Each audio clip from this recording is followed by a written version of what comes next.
នៅពេលវេលាមួយដែលអារម្មណ៍របស់យើងសម្លឹងមើលពិភពលោកមួយនេះពោរពេញដោយភាពងងឹតគ្របដណ្ដប់ជីវិតហាក់គ្មានពន្លឺសូម្បីតែបន្តិចគឺគ្មានក្តីសង្ឃឹមអ្វីទាំងអស់ចំណែកផ្លូវចិត្តវិញក៏លែងដឹងឮទៀតហើយនៅអ្វីដែលហៅថាភាពកក់ក្ដៅនៅក្នុងចិត្តអ្វីទៅហៅថាភាពរីករាយហេតុអ្វីទៅក៏ធ្វើឲ្យយើងដើរមកដល់ចំណុចមួយនេះចិត្តនិងអារម្មណ៍មួយនេះបានកប់យ៉ាងជ្រៅនៅក្នុងផ្ទាំងទឹកកកដ៏ធំមួយបាត់ទៅហើយហាក់បីកណ្ដោយកណ្ដែងនៅកណ្ដាលមហាសមុទ្រតែម្នាក់ឯងដែលមានព្យុះបក់អីចឹងនិយាយទៅគ្មាននរណាម្នាក់អាចយល់អំពីជំរឿចិត្តរបស់យើងឡើយហើយណាមួយក៏គ្មានអ្នកណាខ្វល់ខ្វាយអំពីបញ្ហាដែលយើងកំពុងតែជួបប្រទះនេះដែរគឺមានភាគរយតិចបំផុតដែលមានមនុស្សមកជួយផ្ដល់កម្លាំងចិត្តនិងធ្វើឲ្យយើងក្លាយជាមនុស្សដែលមានភាពកក់ក្ដៅឡើងវិញណា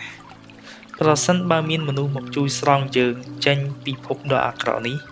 យើងត្រូវដឹងគុណគេនោះពេញមួយជីវិតនៅក្នុងវីដេអូនេះគឺខ្ញុំសង្កត់ធ្ងន់លើប្រធានបទមួយគឺកុំបោះបង់ខ្លួនឯងចង់សម្ដៅដល់ពេលវេលាដ៏ខ្មៅងងឹតដែលយើងកំពុងស្ថិតនៅហើយគ្មានអ្នកមកជួយស្រោចស្រង់យើងចេញពីភពដ៏អាក្រក់មួយនេះអ្វីដែលសំខាន់គឺយើងខ្លួនឯងនឹងហើយត្រូវធ្វើជាព្រះអាទិត្យនៅពេលថ្ងៃនិងធ្វើជាប្រច័ណ្ឌនៅពេលយប់ដើម្បីបំភ្លឺជីវិតខ្លួនឯងដោយមិនចាំបាច់សុំភាពកក់ក្ដៅពីអ្នកណាទាំងអស់ហើយក៏មិនអង្វរអ្នកណាឲ្យផ្ដល់តម្លៃដែរមួយទៀតក៏មិនធ្វើជាមនុស្សដែលមានអារម្មណ៍សត្វលើអ្នកដទៃកំណត់ឲ្យទៀតឡើយហេតុអ្វីយើងដាច់ខាតមិនត្រូវបោះបង់ខ្លួនឯងតើមានរឿងអ្វីខ្លះអ្នកមានដឹងទេថានៅក្នុងលំហចក្រវាឡដ៏ធំមួយនេះគឺចក្រវាឡបានកំណត់ពេលវេលានិងទីតាំងចាប់កំណើតជាមួយនឹងកាតព្វកិច្ចដ៏អស្ចារ្យសម្រាប់អ្នកហើយកាតព្វកិច្ចនោះជាចំណែកដ៏អស្ចារ្យក្នុងចក្រវាឡដូច្នេះអ្នកមិនត្រូវធ្វើឲ្យចក្រវាឡអស់សង្ឃឹមឡើយយើងបានខិតខំបំពេញកាតព្វកិច្ចនោះជាយូរណាស់មកហើយក៏ប៉ុន្តែបច្ចុប្បន្ននេះផ្លូវកាយក៏ពិបាកផ្លូវចិត្តក៏ធ្ងន់ធ្ងរទៀតផ្លូវកាយនោះម្ដងឈឺម្ដងជាហើយអ្នកមួយចំនួនទៀតក៏មានជំងឺប្រចាំកាយតែម្ដងត្រង់ចំណុចនេះគឺចង់ឲ្យអ្នកតស៊ូបន្ថែមទៀតបើទោះបីជាត្រូវស្លាប់ក៏ត្រូវមានពាក្យបកស្រាយឲ្យបានច្បាស់ជូនចក្រវាឡផងដែរពេលអ្នកអស់សង្ឃឹមខ្លាំងចូលកុំគិតខ្លីអីសោះអ្នកត្រូវគិតថាមានរឿងអស្ចារ្យជាច្រើនណាស់ដែលអ្នកត្រូវធ្វើហើយក៏លាសន្ធឹងដៃទាំងសងខាងឬដៃម្ខាងដែលកើតចេញពីចិត្តនិមិត្តបន្ទាប់មកក៏បិទភ្នែកហើយក៏សូមអំណាចពិសេសបន្ថែមពីចក្រវាឡដកដង្ហើមចូលវែងចេញវែងដើម្បីទទួលអំណាចដ៏ពិសិដ្ឋដ៏វិសេសមួយនោះផងដែរ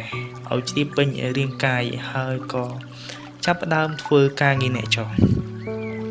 ក៏ប៉ុន្តែរាល់ពេលអ្នកថយចុះនៅអំណាចចូលអ្នកសុំបន្ថែមទៀតចុះអ្នកខ្លះក៏រកស៊ីខាតបងនៅប្រកាសយ៉ាងច្រើនថែមទាំងជំពាក់បំណុលគេវ័នក៏ផងដែរពេលតច្រកខ្លាំងគឺចង់គិតខ្លីព្រោះអ្នកគិតថាបើទៅផុតគឺរួចទុកមើលទៅអ្នករួចទុកទោសពិតមែនក៏ប៉ុន្តែអ្នកនៅរស់ជាសាច់ញាតិរបស់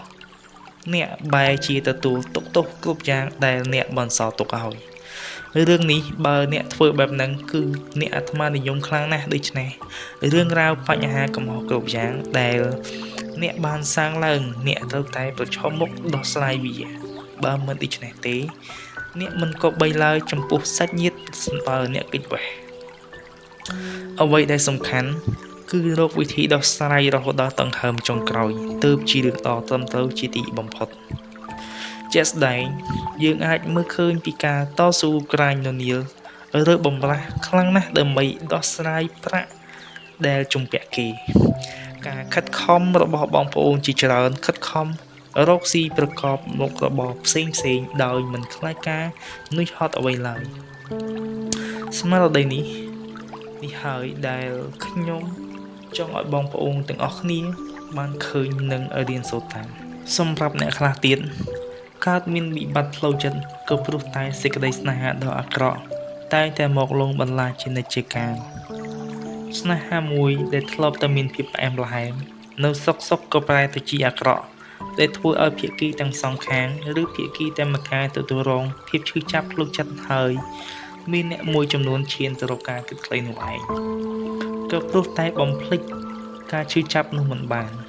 ត្រង់ចំណុចនេះខ្ញុំចង់ដាស់អារម្មណ៍ឲ្យអ្នកញាក់ពីសុបិនវិបត្តិស្នេហ៍ដ៏អាក្រក់មួយនេះ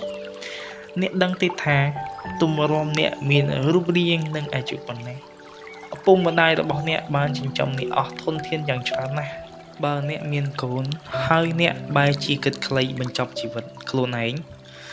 អ្នកចង់ឲ្យកូនរបស់អ្នកក្លាយជាក្មេងកំព្រារស់នៅតែតមែនទេបើអ្នកចង់ចូលអ្នកធ្វើវាចោះនោះអ្នកនឹងបន្សល់ទុកនូវភាពអាត្មានិយមជាទីបំផុតចំពោះកូនរបស់អ្នកចូលអ្នករឹងមាំឡើងពុះពីឧបសគ្គកុំឲ្យវិបត្តិស្នេហ៍ធ្វើបាបអ្នកបន្តទៀតអីទោះអ្នកសោយសោកបងតម្លៃយ៉ាងណាក៏ដោយក៏គេនៅតែមិនឃើញតម្លៃរបស់យើងដែរដូច្នេះអ្នកត្រូវតែរឹងមាំជាពិសេសព្រោះថ្ងៃណាមួយអ្នកនឹងជួបមនុស្សល្អចាក់ជាមិនខានបូកសរុបទាំងប៉ុន្មានចំណុចមកខាងលើនេះគឺខ្ញុំចង់ឲ្យអ្នកទាំងអស់គ្នាមានស្មារតីរឹងមាំកុំបោះបង់ខ្លួនឯងចោលឲ្យសោះព្រោះលើលោកនេះគ្មានអ្វីថិតថេរទេតែងមានឡើងមានចុះមានការចូលមកហើយក៏មានការបាត់បង់មានការចាក់ចេញពេលខ្លះមនុស្សដែលធ្លាប់រស់នៅជុំគ្នាយ៉ាងមានភាពកក់ក្ដៅក៏ប៉ុន្តែនៅសុកក៏បែកគ្នាគ្មានថ្ងៃត្រឡប់អ្វីដែលសំខាន់យើងត្រូវទទួលយកការពិតគ្រប់យ៉ាងហើយដោះស្រាយវាជាមួយនឹងការតស៊ូ